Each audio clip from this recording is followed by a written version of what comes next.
अस्सलाम वालेकुम प्यारे दोस्तों। राजू एक लकड़हारा था। इसकी उम्र 18-19 साल की थी। वो अपनी माँ के साथ एक गांव में रहता था। वो रोज जंगल से लकड़ियां काटता, इन्हें फरोख्त करके इनसे मिलने वाली रकम अपनी माँ को लाकर दे देता। एक रोज राजू जंगल से लकड़ियां काटकर घर वापस आ रहा था तो इसने झाड़ियों में एक कुत्ता देखा। अपनी बड़ी सी जिस्सामत शक्ल सूरत से वो किसी अच्छी नस्ल का कुत्ता लग रहा था। इसके गले में एक कीमती पटा था और इस पटे पर इसका नाम दर्ज था, जो डब्बू था। राजू ने अंदाजा लगाया कि वो किसी अमीर आदमी का कुत्ता है। डब्बू जख्मों से चूर था, इसके जिस्म पर जगह जगह खून रस रहा था। वह जमीन पर बड़ा गहरी गहरी सांसें ले रहा था। राजू इसके नजदीक आया तो वो रहम तलब नजरों से राजू की तरफ देखने लगा। राजू को डब्बू पर बहुत तरस आया। इसने लकड़ियों का गट्टा एक तरफ रखा और उसे उठाकर घर ले आया। इसकी माँ एक रहमदिल औरत थी। डब्बू की हालत देखकर वो भी परेशान हो गई। इसने जल्दी से पानी गर्म करके इसके जख्मों को धोया। घर में मौजूद जड़ी बूटियों से बनी दवाई इसके जख्मों पर लगाई। डब्बू की हालत जरा संभली तो इसने दूध में रोटी भिगोकर इसे खिलाई और नरम नरम सूखी घास का बिस्तर बनाकर इसमें लिटा दिया। जब इनका तमाम काम से फुर्सत मिल गई तो राजू दोबारा जंगल गया। वहां से इसने अपनी लकड़ियों का गट्टा उठाकर इसे बाजार में बेचने के लिए निकल गया। इसी दौरान वो मुसलसल जख्मी डब्बू के मुतालिक सोचे जा रहा था। इसके जिस्म पर लगे जख्म किसी तेज धार हथियार का नतीजा मालूम देते थे।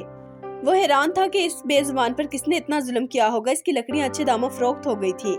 वो खुश खुश घर लौटा। घर आया तो इसने देखा कि डब्बू मजे से घर के एक कोने में घास के बिस्तर पर लेटा सो रहा है। इसकी माँ मुसलसल इसकी देखभाल में मसरूफ थी। चंद रोज ही गुजरे थे कि डब्बू भला चंगा हो गया। इसके जख्मों को पूरी तरह भर गए थे और वो भागने दौड़ने के काबिल हो गया। इतने कम अरसे में ही राजू और इसकी माँ बहुत मायूस हो गया था। राजू को देखकर तो वो उसकी हालत ही तब्दील हो जाती। वो अपनी दुम हिलाते हुए इसके आगे पीछे घूमने लगता। एक रोज राजू जब जंगल जाने के लिए घर से निकला तो डब्बू भी इसके साथ हो लिया। राजू ने सोचा कि इससे भी अपने साथ जंगल ले जाएगा, वो खुश हो जाएगा। 2 दिनों पहले जंगल पहुंचे। अभी राजू ने अपना काम भी शुरू नहीं किया था कि डब्बू इन झाड़ियों के नजदीक पहुंच गया, जहां से चंद रोज पहले राजू को जख्मी हालत में मिला था। वहां पहुंचकर जोर जोर से भौंकने लगा। फिर निहायत तेजी से भागता हुआ राजू के पास आया और इसकी कमीज का दामन दांतों में दबाकर इसे घसीटने लगा। राजू समझ गया कि झाड़ियों के पास जाकर कोई चीज दिखाना चाहता है। वो इसके साथ झाड़ियों के नजदीक आया। डब्बू झाड़ियों में घुस गया। थोड़ी देर बाद बाहर आया तो इसके मुंह में कीमती मोतियों का एक हार दबा हुआ था। इसने हार को राजू के करीब जमीन पर गिरा दिया। राजू तो हैरत से जदा ही हो गया। वो हार निहायत कीमती लग रहा था और इसमें नन्हे नगे जगमगाते हीरे जड़े हुए थे। राजू की कुछ समझ में नहीं आ रहा था कि यह हार इनकी झाड़ियों में क्यों मौजूद था। इसने हार को उठाकर अपने कपड़ों में छुपा लिया। फिर इसने डब्बू को देखा। वो भी अभी बेचैन नजर आ रहा था और सामने की तरफ पहाड़ों को देखे जा रहा था। इसने एक मर्तबा फिर राजू की कमीज मुंह में दबा ली और उसे खींचने लगा। राजू इसकी इस हरकत से समझ गया कि इसको कहीं ले जाना चाहता है।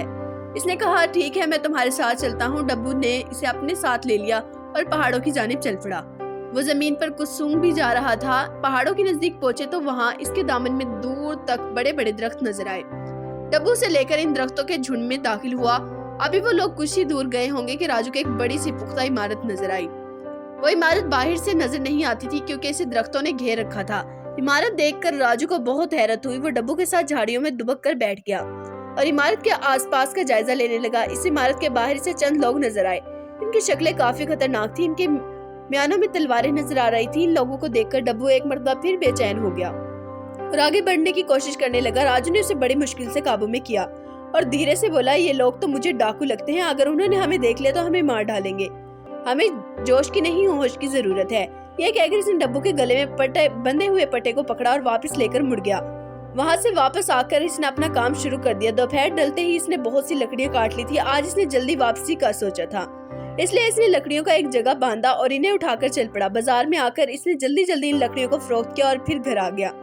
घर आकर इसने अपनी माँ को कीमती हार मिलने का वाकया सुनाया। इसकी माँ ने इन्हें बताया कि डब्बू के साथ इन्हें खौफनाक डाकुओं को ठिकाने तक भी पहुँच गया था, क्योंकि ये बात सुन रखी थी कि माँ खौफ ज़दा हो जाती। इसकी माँ ने हार लेकर एहतियात से संदूक में रख दिया और बोली, अगर कभी इसका मालिक मिल गया तो हमें ये हार वापस कर देंगे। जब रात हो गई तो राजू चुपके से उठा। इसकी माँ गहरी नींद में सो रही थी। इसने डब्बू को साथ लिया और खामोशी से दरवाजा खोलकर बाहर निकल आया।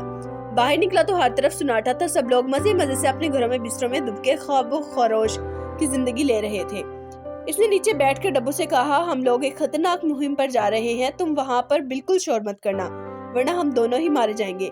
ये बात सुनकर डब्बू तेजी से अपनी दुम हिलाने लगा। जैसे ही राजू का मतलब समझ गया, वो लोग तेज तेज चलते हुए जल्दी से इस जगह पर पहुंचे जहाँ पर वो पुरस्कार इमारत थी। वो लोग गहरे अंधेरे में डूबी हुई थी। अलबत्ता इनकी खिड़कियों से रोशनी छन छन कर बाहर आ रही थी। राजू ने खूब गौर से आसपास देखा। इसे कोई पहरेदार नजर नहीं आया। वो दबे कदमों से आगे बढ़ा। इसने इमारत का मरकजी दरवाजे पर पहुंच गया। अभी वो दरवाजे को धक्का भी नहीं दे पाया था कि इसके कानों में एक गर्जदार आवाज आई। कौन है? राजू के जिस्म में खौफ की एक लहर दौड़ी। इसने कमरे से बंधा खंजर निकालकर अपने हाथ में पकड़ा और अंदाजा लगाने लगा आवाज कहाँ से आई है। इमारत के करीब एक पानी का तालाब था। इसमें कोई शख्स मौजूद था। इस शख्स ने राजू को देख लिया था। अब तालाब से निकलकर इसकी तरफ आना चाहता था। डब्बू ने जो ये देखा तो गिराता हुआ इसकी तरफ बढ़ा। इतना बड़ा और खौफनाक कुत्ता देखकर वो शख्स खौफजदा हो गया और दोबारा तालाब में कूद गया। डब्बू इसके पास जाकर किनारे पर वहीं खड़ा हो गया। वो जैसे ही बाहर निकलने की कोशिश करता, डब्बू खौफनाक दिल दहलाने वाली आवाज के साथ इस पर झपटने के लिए तैयार हो जाता। ये देखकर राजू के होठों पर मुस्कुराहट आ गई। दरवाजा खोलकर अंदर दाखिल हो गया। वो समझ गया था कि डब्बू को तालाब से बाहर नहीं आने देगा। अंदर इमारत में दीवारों पर मशालें रोशन थी और वहाँ बड़े बड़े कमरे थे। राजू आगे बढ़ा। एक जगह से सीढ़ियां नीचे जाती नजर आई। वो सीढ़ियों से उतरने लगा तो एक तय खाने में पहुंच गया। तय खाने में बड़ी बड़ी बोरियां थी जो सोने, चांदी और अशरफियों से भरी हुई थी। एक कोने में मजबूत रस्सियों से जकड़ी एक लड़की नजर आई जो राजू को हैरत भरी नजरों से देख रही थी। राजू जल्दी से इसके नजदीक आया, अपने खंजर से इसकी रस्सियां काटकर इसे आजाद किया और बोला, अच्छी लड़की, तुम कौन हो? तुम्हें यहाँ किसने कैद किया है? मैं इस शहर के मशहूर सौदागर शहरयार की बेटी हुस्ने बानो हूँ।